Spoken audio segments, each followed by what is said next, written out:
experimentado la llamada parálisis por análisis? Retrasar excesivamente decisiones por la necesidad de análisis detallado es un fenómeno bastante común en el ámbito empresarial. La frecuencia de su ocurrencia atenta contra el dinamismo y la innovación y la competitividad de las empresas. Entender las causas y cómo podemos prevenirlas y enfrentarlas es un imprescindible para llevar a tu empresa al siguiente nivel. Para la reflexión de hoy, Miguel nos compartirá una experiencia sobre este fenómeno cuando en su empresa estaban evaluando si adoptaban o no una nueva tecnología. En ese entonces era emergente y poco conocida. Y de esta experiencia estamos seguros podremos hoy tomar lecciones útiles.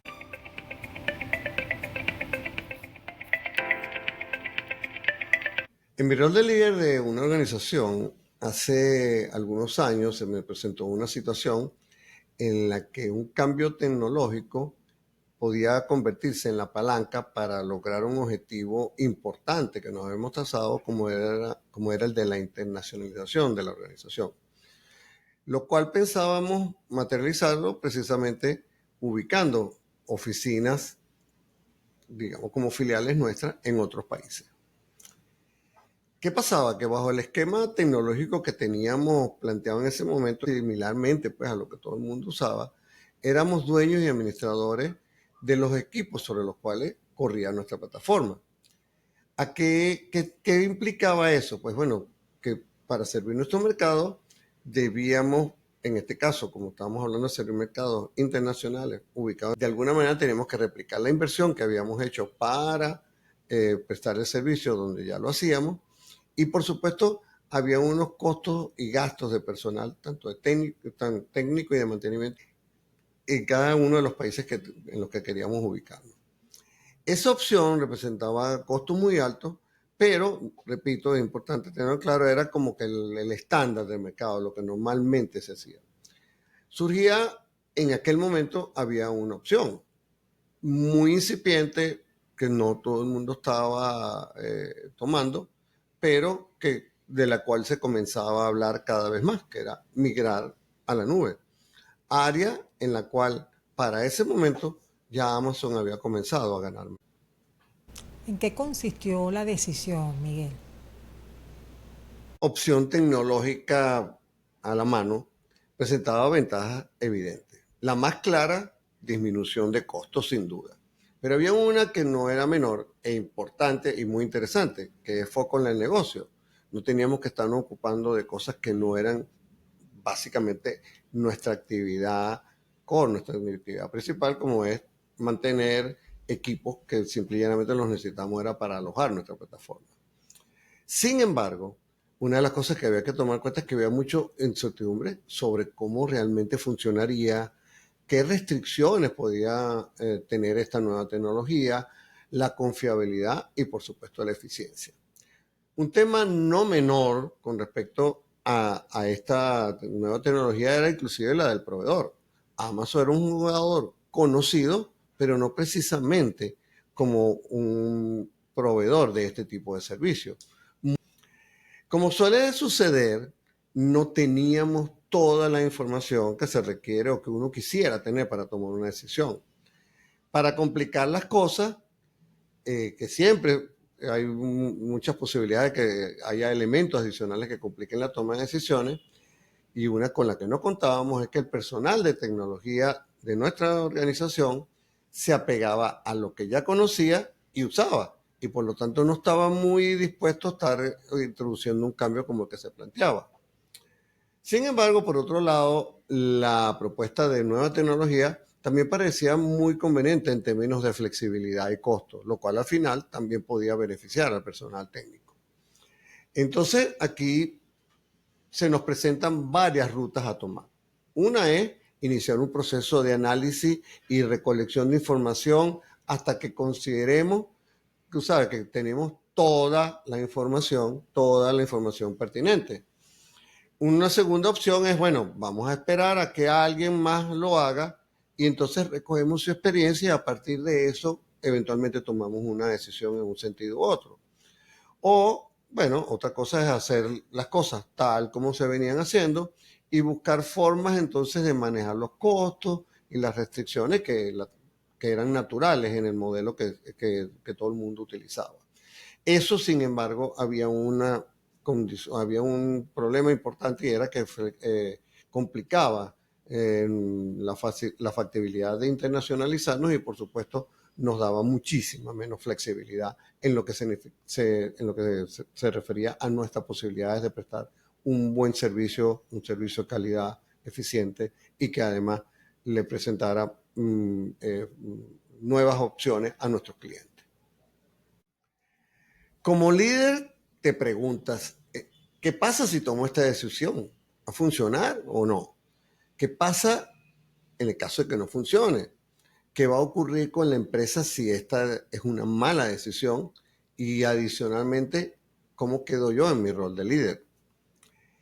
Por lo general, los líderes no somos criticados por mantener el status quo, sino más bien por equivocarnos al tomar una decisión que pueda percibirse como radical o arriesgada. Lo que en mi caso en particular no estaba dispuesto era a buscar de tener toda la información necesaria, porque además estoy consciente que eso es un asunto que rara vez se logra. Entonces, decidimos cambiar un suceso, el de tener nuestra plataforma en la nube, por un proceso que era construir una ruta que nos pudiera llevar precisamente a lograr ese resultado. En este caso, en adoptar esa nueva tecnología. Visto retrospectivamente, ¿cuáles fueron las causas que dispararon esa situación? ¿Qué fue lo que me permitió romper con esta tendencia a paralizarse por análisis? En este caso, digamos, detenerme a estar tratando de recabar información que a veces puede ser casi que infinita. Bueno, por una parte fue clave tener un objetivo estratégico al cual apuntábamos y que estaba muy claro, y además ya era una decisión inamovible, que era el hecho de internacionalizarnos. Ya con ese objetivo claro, mantener el status quo era demasiado costoso y complicado, importante, ¿no? El modelo de mantener servidores propios y manejarlos internamente representaba una limitante importante para mantener una ruta de crecimiento acelerado que estaba dentro de la estrategia de internacionalización de la empresa. Además, ya ocurría que algunas empresas más grandes, inclusive algunas unidades dentro de bancos conocidos, había ya líderes en sus respectivos sectores que estaban tomando esa decisión de mudar, aunque sea parcialmente, parte de lo que eran sus plataformas a esta nueva tecnología, que era la tecnología de la nube. Eso nos ayudaba a visualizar que había una señal positiva, en el sentido de que hacia allá iban a ir las cosas en un futuro muy cercano.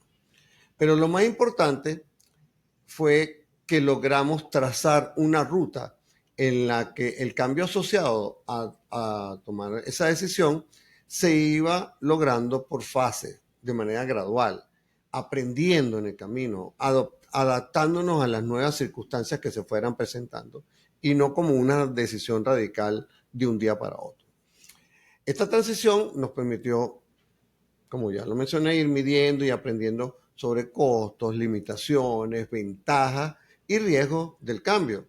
Y al tener un plan, había una ruta clara y un destino a donde llegar, lo cual son elementos muy importantes, yo diría esenciales inclusive, a la hora de tomar una decisión. Los resultados, Miguel, ¿cuáles fueron los resultados de esta situación? Compártenos sobre ello. Pero más allá de todo esto, es importante evaluar los resultados.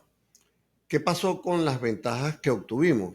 No eran inmediatas, porque bueno, se requirió desarrollar un plan de migración hasta que logramos completamente adoptar, implementar la decisión tomada. Había adicionalmente que gestionar algunos problemas propios de adoptar una tecnología emergente.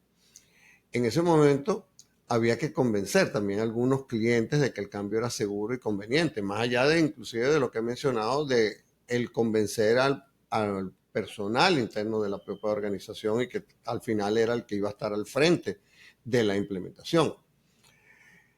En conclusión, la decisión representó una ventaja importante para nuestra empresa, respecto a nuestros competidores porque logramos varias cosas. Por una parte, bajamos nuestros costos operativos y además más enfocarnos en el negocio medular, en el desarrollo de lo que era nuestra plataforma y las mejoras para prestar un mejor servicio, con mayor información para los clientes, con mejor atención a nuestros clientes. Esta es la clásica estrategia de aliarte con expertos para que desarrollen una actividad en vez de mantener esa actividad como un proceso interno. En términos de modelo de negocio, es lo que se conoce como cambiar un recurso clave por una alianza clave. Pero lo más importante de todo es que esta decisión facilitó conseguir nuevos clientes grandes en nuevos mercados internacionales porque fue extremadamente sencillo multiplicar nuestra capacidad de manejo de data y adaptarlas a las necesidades de nuestros clientes, mientras que antes teníamos restricciones para hacer eso de forma rápida y sencilla. La experiencia que nos comparte hoy Miguel nos deja unos aprendizajes bien importantes y sobre todo la necesidad de conocer cuáles son esas prácticas gerenciales que nos ayudan a mitigar parálisis por análisis. De esta experiencia, el tema que vemos como importantísimo es que tomar decisiones es un proceso organizacional y por lo tanto, como proceso debemos fortalecerlo para minimizar incertidumbres, evitar retrasos innecesarios y sobre todo minimizar el impacto que estos retrasos tienen para las empresas. ¿Cómo lo hacemos? Primero, teniendo claridad de los objetivos que queremos lograr con la decisión y cómo mediremos ese éxito. Segundo, definiendo la información que es relevante. Debemos distinguir siempre entre la información esencial a los análisis, separarla de esa información que no nos añade mayor claridad. Estableciendo límites de tiempo para reunir la información. Esto es fundamental. Debemos establecer y comunicar plazos para tomar las decisiones. Debemos delimitar el alcance de los análisis. Este es otro tema crítico. ¿Cuáles son esos análisis pertinentes, el enfoque y los métodos a aplicar para asegurar las diferentes perspectivas? Aplicar herramientas de análisis. ¿Para qué? Para que nos permitan organizar la información disponible y evaluar las alternativas de una manera integral y objetiva. Y una práctica bien interesante es la de aplicar el enfoque iterativo en la toma de decisiones. ¿Qué significa este enfoque? Bueno, significa enfrentar el reto por partes y en consecuencia tomar las decisiones sobre cada una de esas partes, implementar y alimentar los siguientes análisis y decisiones con estos resultados hasta lograr el objetivo final. Sucede que es que en muchos casos nosotros no podemos anticipar resultados y su impacto basado solo en la información externa de otras organizaciones o experiencias previas que podamos tener. Por supuesto, sirve conocer experiencias de otras empresas, casos de estudio, lecciones aprendidas, mas es difícil que éstas se correspondan en un 100% con la realidad de nuestra empresa al momento de tener que tomar decisiones. ¿Y tú? ¿Has pasado por alguna experiencia de parálisis por análisis? Mira, nos encantaría conocerla y por ello te invitamos a compartirla para enriquecer nuestras reflexiones y aprender juntos de ellas.